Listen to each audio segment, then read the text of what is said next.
Bana, mambo vipi mtazamaji wa Sadio TV? Karibu tena katika 1 and 2 viwanjani, na nipo na mdau wa soka hapa. Tutakwenda kuangazia moja kati ya taarifa kubwa ambayo ina trend sana Tanzania katika masuala ya michezo, ni kuelekea dabi ya Kariakoo, Yanga dhidi ya Simba. Wengine wanasema watuchezi, wengine wako tayari kwa ajili ya mechi. Niko na mdau, twende tukasikie maoni yake. Bana, mambo vipi? Kama ka. Unaitwa nani? Humphrey Sindi. Humphrey Sindi, wewe ni mdau wa soka na unafuatilia ligi ya NBC bila shaka. Ndio. Kumekuwa na ile sakata ile la kuelekea dabi ya tarehe 15. Kwanza, kwa unavyoona dabi itachezwa au ndo tusubiri tuone nini kitaamuliwa? Kwa asilimia kubwa mpaka sasa hivi sina uhakika kama dabi itachezwa, kwa sababu timu ambayo inang'ang'ania kuto kucheza mechi hiyo basi wapo kwenye msimamo wao ule. Kwa hiyo sina uhakika kama dabi siku ya Jumapili itachezwa. Na tujiulize sasa swali, au nikuulize swali. Unadhani kati ya Simba, Yanga na bodi ya ligi, yupi hapo ana makosa? Yaani yupi ambaye tunaweza tukamwangushia jumba la lawama? Unajua, kwenye football letu la kibongo yani matatizo huwa tunayatengeneza sisi wenyewe, labda niseme hivyo. Kwa sababu toka nyuma hizi timu mbili zimekuwa zikiwa zina matatizo sana sana kwenye mechi zao. Kukataa timu fulani kuto kuingia kwenye dabi si mara ya kwanza. Na TFF pamoja na bodi ya ligi huwa wanachukulia hili swala kama swala fulani hivi la kawaida. Simba, Yanga wanachukulia kama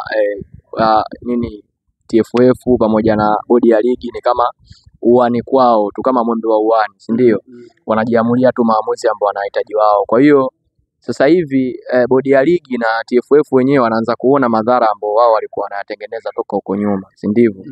Mtu tu kirahisi anakuja leo anasema mimi sichezi mechi tarehe 8 ilikuwa. Let's say nakupa mfano. Misri kulikuwa kuna mechi ya Zamalek pamoja na Al Ahly, si ndio?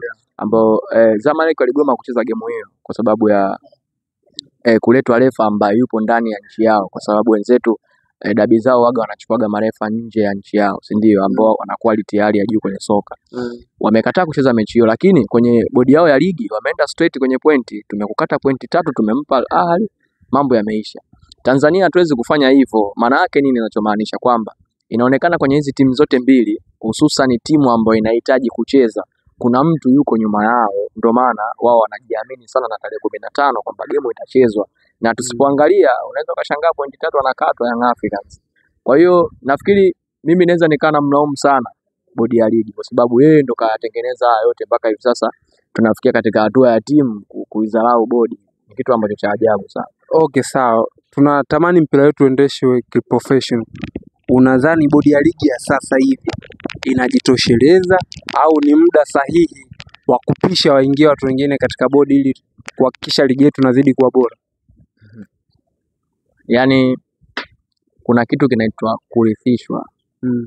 Urithishaji ndio umekuja kuharibu timu nyingi yani uongozi mwingi wa Kiafrika.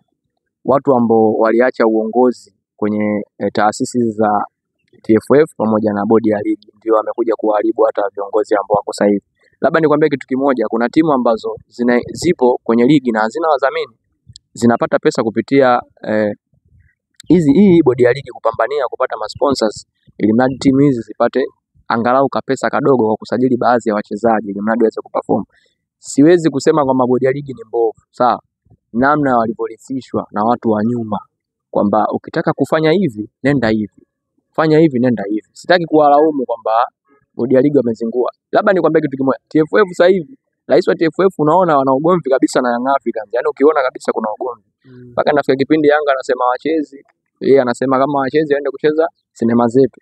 Kwa hiyo unaona kabisa kuna ugomvi ambao uko. Kwa hiyo mimi silaumu bodi ya ligi kwamba bodi ya ligi sisemi kwamba ni mbovu. Bodi ya ligi ni nzuri kwa sababu kuna vitu vingi sana vimeprove ligi yetu sasa hivi tofauti na nyuma.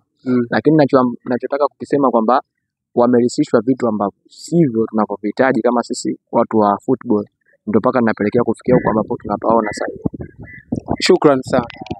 Naam, hayo yalikuwa maoni ya mdau wa soka kuhusiana na dabi. Tusubiri tuone itakuwaje. Endelea kubaki na Sadio TV.